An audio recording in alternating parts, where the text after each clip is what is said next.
Jeff Harris was a member of the Sacramento City Council from 2014 to 2022.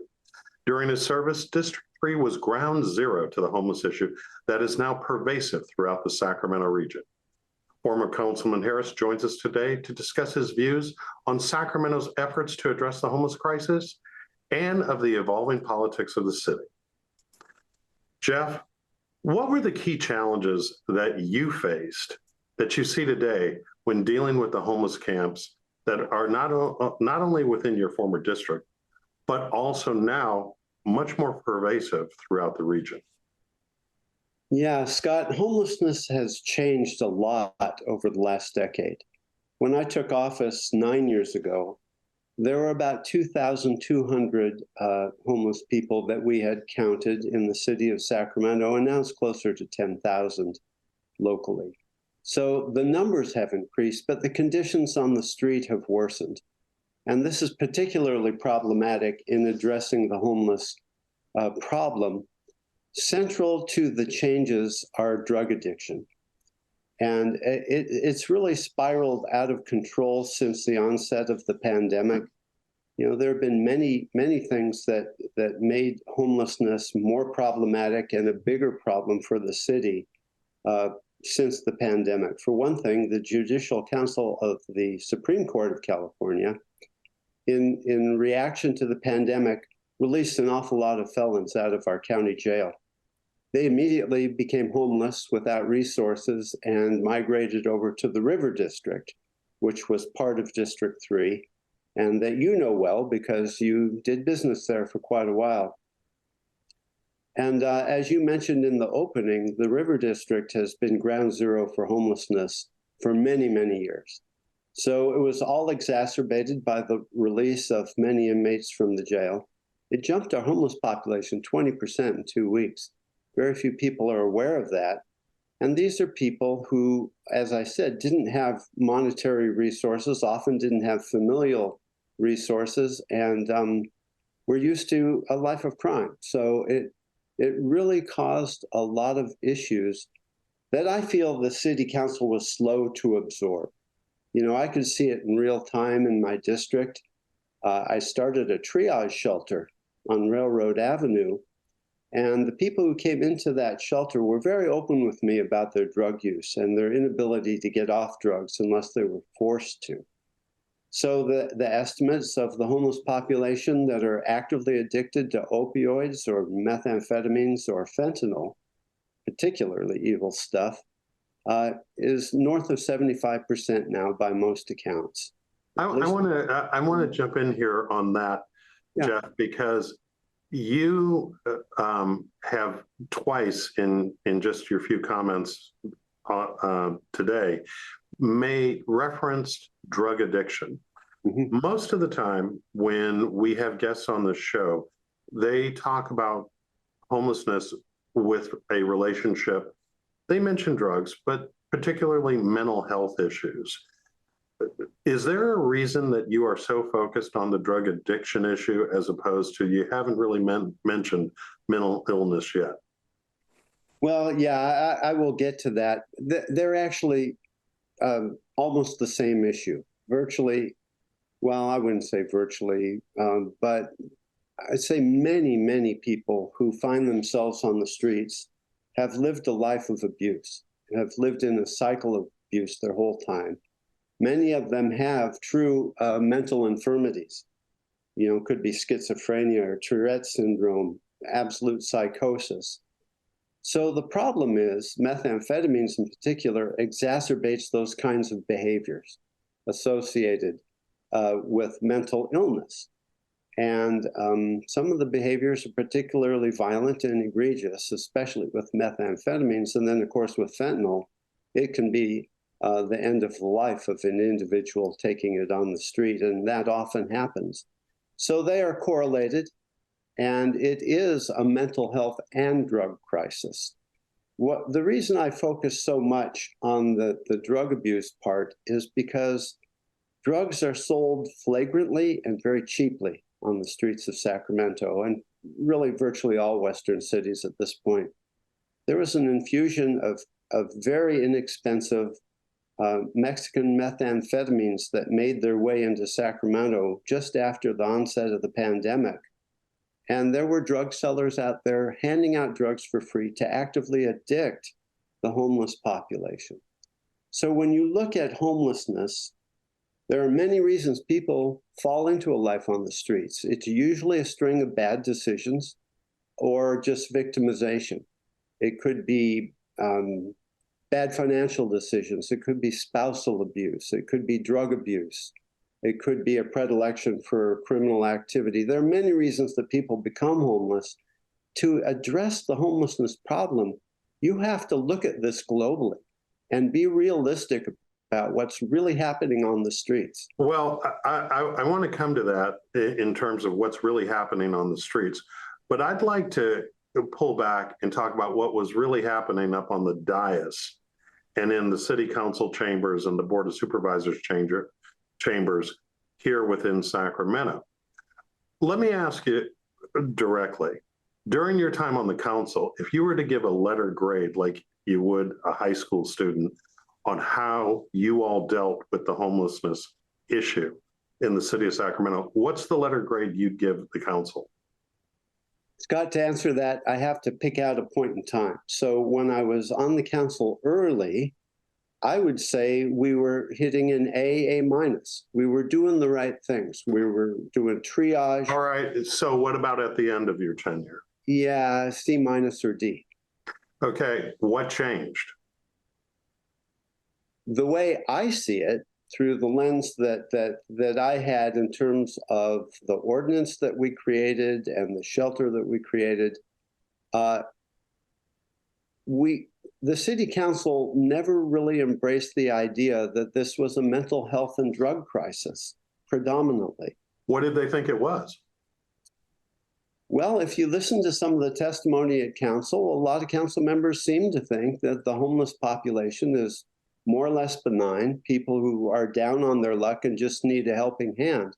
But the fact of the matter is, over time, we found that as we reached out to homeless individuals, they were very service resistant. They didn't want to go to a shelter, even though we spent millions of dollars on shelter beds. You know, we stood up 2 sprung tent shelters. The one on Alhambra has been fraught with problems. The one in Meadowview is doing a little bit better, but it caters to specifically women who are homeless, who generally are a little bit, it's a little easier to deal with this complex set of issues that they're facing. And what would be the letter grade you'd give the current city council? A little bit higher, probably a C. And the reason I say that is because at the tail end of my tenure, we created a 4x4 with county supervisors. Prior to that, and we did reach an agreement with the— I don't know what a 4x4 is, so you're going to have to— well, we had 4 council members and 4 supervisors who met. So 4x4. And what did that result in? We forged an agreement for the first time whereby we would each accept responsibility for various aspects of the response to homelessness. That the city would provide sites and the county would provide services. Now, dividing up the chores like that is a pretty big deal. Before that, the city was basically working on their own without much help from the county to try to cover the cost of both standing up a site, buying the equipment, hiring the operators, providing the services, coordinating the services. Quite frankly, it got out of the capabilities of the city, quite honestly. You raised an interesting question that a number of people have raised who are previous guests on the show. There are some who say that the county of Sacramento has gotten a free pass in terms of its responsibility for the homeless issue, and that it's really been on the back of the city of Sacramento. How do you respond to that? Well, yes, there are many who say that was the case. I have known all along that the supervisors were doing a lot of work with the homeless population, but they were not aiding the city. And the city, of course, had the bulk of the homeless population in the county. So yes, the feeling on the council was that the county board of supervisors should participate more in the homeless problem within the city limits, because we are in the county. We're all county residents here, Scott. And yeah, there was a lot of frustration about this. The agreement that has recently been forged, I think, is a good one. And it's just starting to be implemented. It will have positive effects. And so I feel hopeful about that. You know, a lot of people participated, like I said, 4 council members and supervisors, but we also had mental health staff from the county. We had our city manager and the county executive in the room. The mayor participated. So it was a pretty high level, get down to brass tacks sort of meeting. So you talk about this 4x4 and how the county is now beginning to partner with the city and the results of that. If there is this positive movement, how do you explain things like the actions of Tin Ho, our district attorney, who actually is not just commenting on this issue, but actually taking legal action against the city of Sacramento because of what he sees as a lack of enforcing the laws that are on the books or addressing this issue? So I have maintained all along that we need a very balanced approach to addressing homelessness.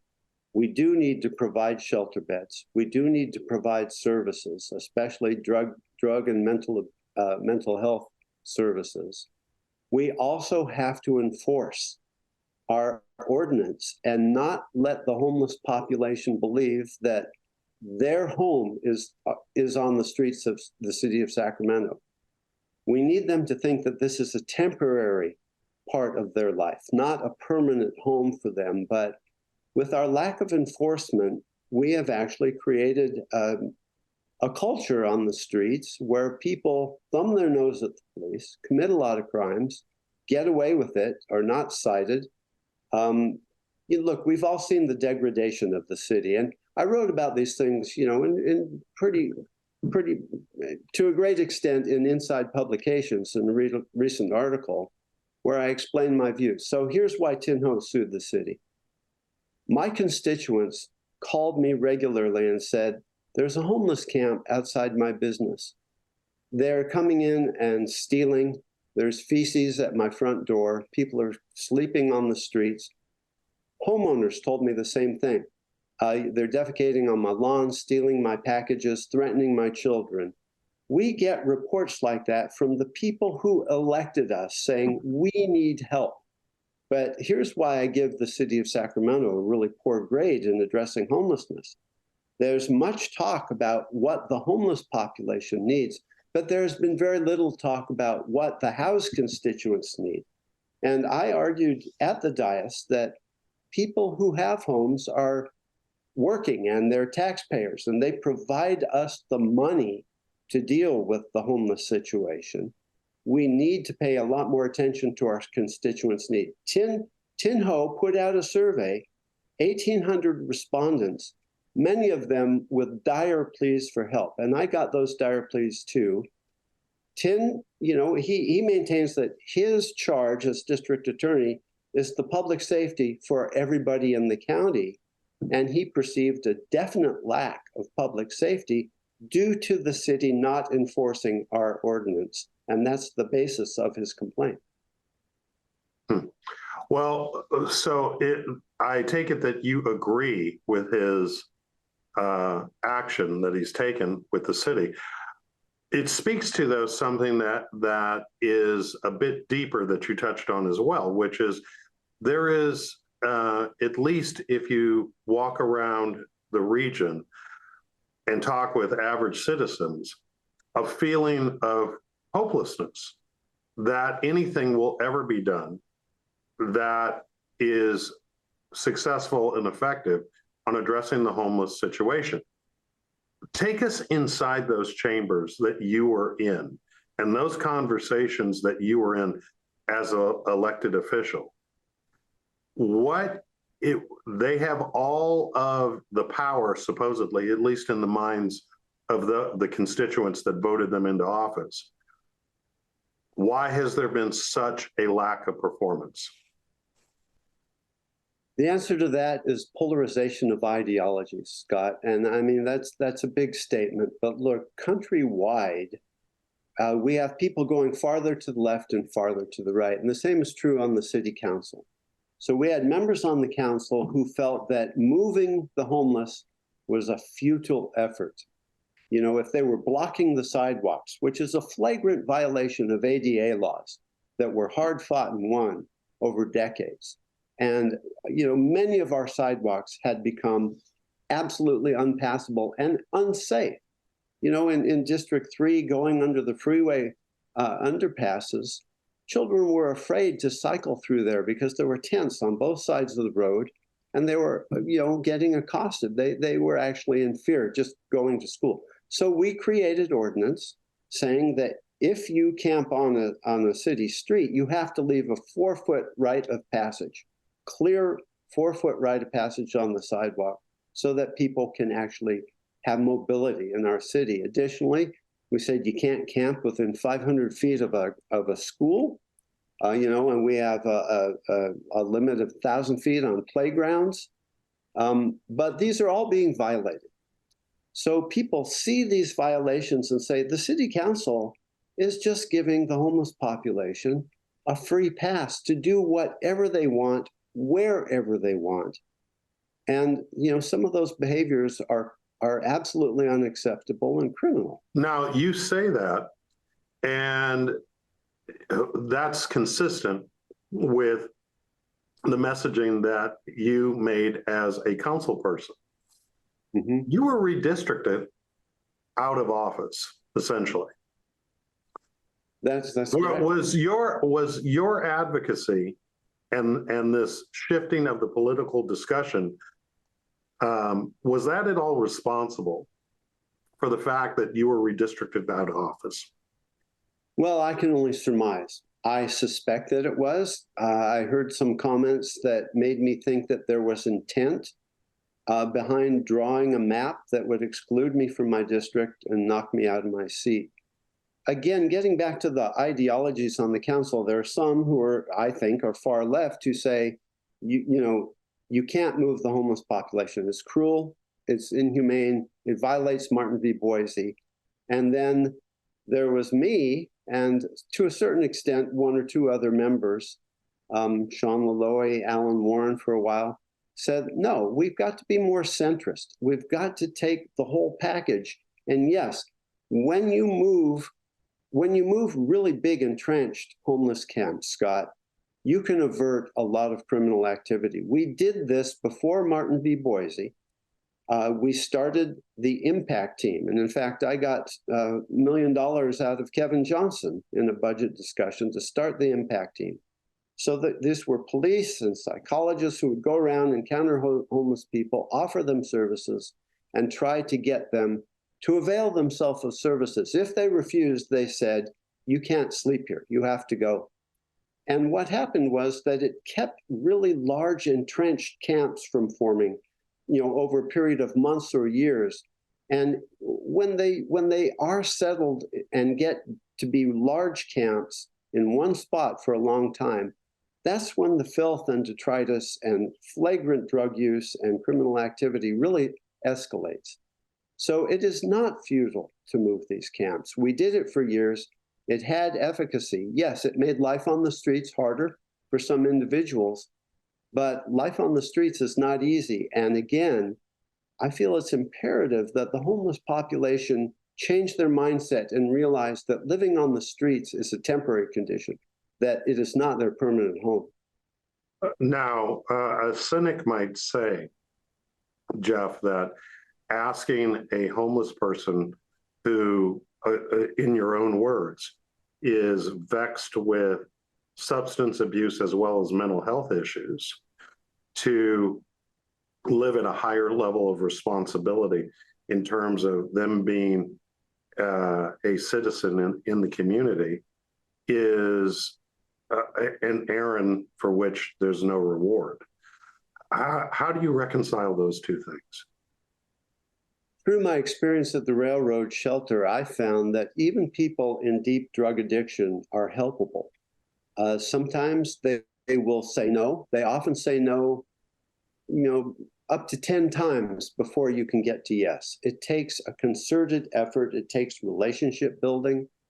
And also, quite frankly, we need conservatorship, and we need some of the laws that our state legislature voided that gave us the ability to basically, no, I wouldn't say coerce, but we would give homeless people an alternative. If they did unlawful behavior, they could go to drug rehab or they could sit in jail. And very often they went to rehab, and we don't have that currently. I want to turn the conversation toward the future. Darrell Steinberg is coming to the end of his term, and we have at least four candidates who are seeking to be his successor. Put yourself in the role of coach for the voters of Sacramento in this upcoming election. What are the three things that voters need to hold these candidates accountable for in terms of the issues that they're going to focus on and the deliverables that they need to commit to? Well, that's a big question. Just in full disclosure, I have endorsed one candidate. He was my former colleague, Steve Hansen, because I believe he really understands the economics of the city and the depth of this problem. But if I were going to coach, I would say, look, get real about the homeless situation, understand the reality on the streets. We have to manage that while we create more housing opportunities, while we hire more service providers, while we forge a greater coalition with the county. But we also have to be mindful of our own budget. During the course of my tenure, there was money available to put into the homeless conundrum that went to a lot of pet projects for council people. And I fought some of those, particularly. We used an awful lot of federal money to fund youth community-based organizations, CBOs. I felt it was way too much money and that there were better uses for that. I argued for those things at our budget discussions, and sometimes I had some success, but oftentimes the council outvoted me on how best to use our city budget. Another thing I would counsel the candidates is you need to have a strong relationship with our city manager.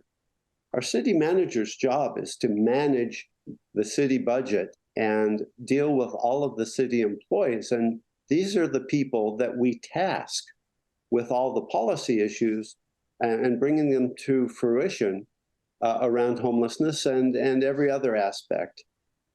It's really important to forge a good relationship with the city manager. But I guess those are the two biggest things. Look at homelessness globally.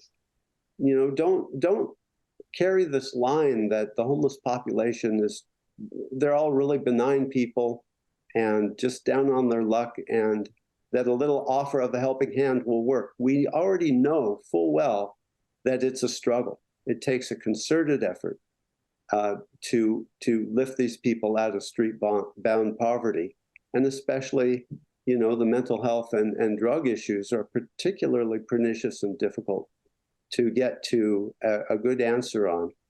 All the candidates that I've heard so far, Scott, have all said the same thing. I'm going to get after homelessness and I'm going to make this work. That's exactly what Darrell Steinberg said in 2016.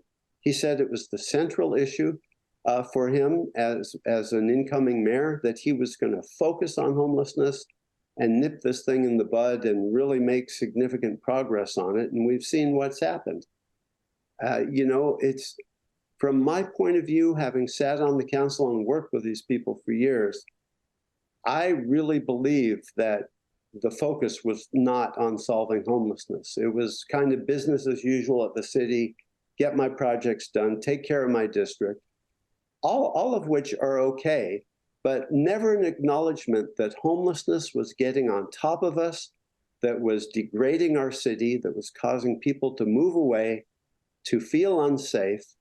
So I feel like, generally speaking, the council turned a blind eye to the bulk of their constituents. And I think that we're going to have to leave it there.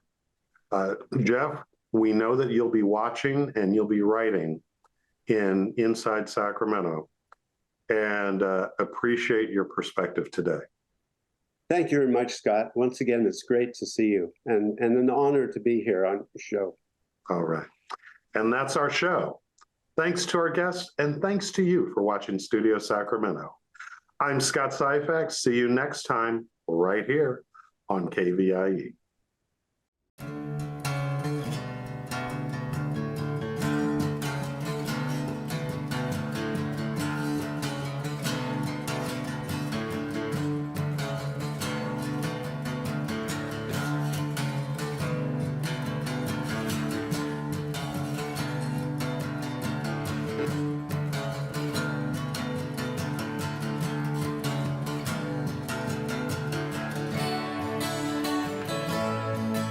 All episodes of Studio Sacramento, along with other KVIE programs, are available to watch online at kvie.org/video.